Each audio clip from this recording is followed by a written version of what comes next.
ఆంధ్రప్రదేశ్‌లో అధికారంలో ఉన్న కూటమి ప్రభుత్వానికి చెందినటువంటి పార్టీలు, అధికారం ఉంది కదా అని చెప్పి అటు ప్రతిపక్ష వైఎస్ఆర్ కాంగ్రెస్ పార్టీకి సంబంధించిన వాళ్ళ మీద ఏ స్థాయిలో జులుం ప్రదర్శిస్తున్నారో, కొన్నిసార్లు ప్రజల మీద, అధికారుల మీద కూడా ఏ స్థాయిలో జులుం ప్రదర్శిస్తున్నారో, అదే స్థాయిలో ఆ పార్టీలకు సంబంధించిన వాళ్ళ మీద పైనోళ్ళు కింద వాళ్ళ మీద, కిందోళ్ళ మీద ఆధిపత్యం కోసం కొట్లాటలు, రకరకాలుగా గొడవలు, ఇవి కూడా 3 పువ్వులు 6 కాయల్లాగే సాగుతూ ఉన్నాయి. మనం అధికారం వచ్చిన కొత్తలోనే చూసాం.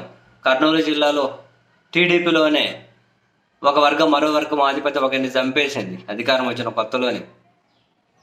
చాలా చోట్ల ఆ పార్టీలకు సంబంధించి జనసేన వాళ్ళు టీడీపీ మీద జనసేన వాళ్ళు ఇది నిత్యం జరుగుతూనే ఉన్నాయి.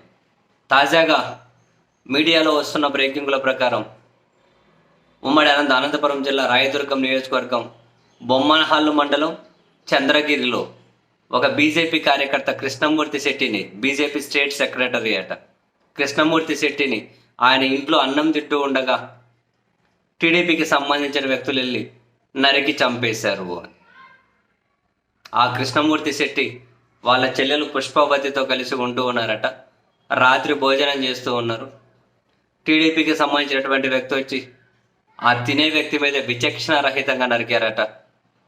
అక్కడి నుంచి బళ్ళారి ఆసుపత్రికి తీసుకెళ్తే చనిపోయారు అని చెప్పి మొత్తం అంటే ఒక భూ వివాదానికి సంబంధించి గొడవగా ప్రాథమికంగా పోలీసుల నిర్ధారణకు అయితే వచ్చారట.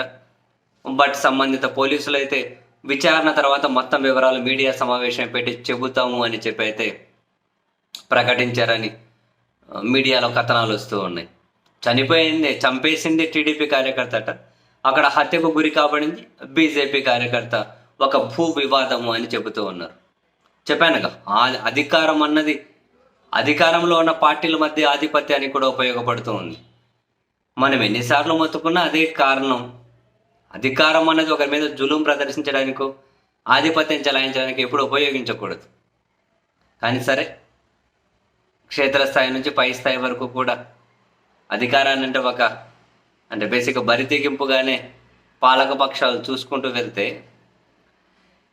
ఎవరికంగా ఏం చేయగలిగేది ఉందిలేండి. కానీ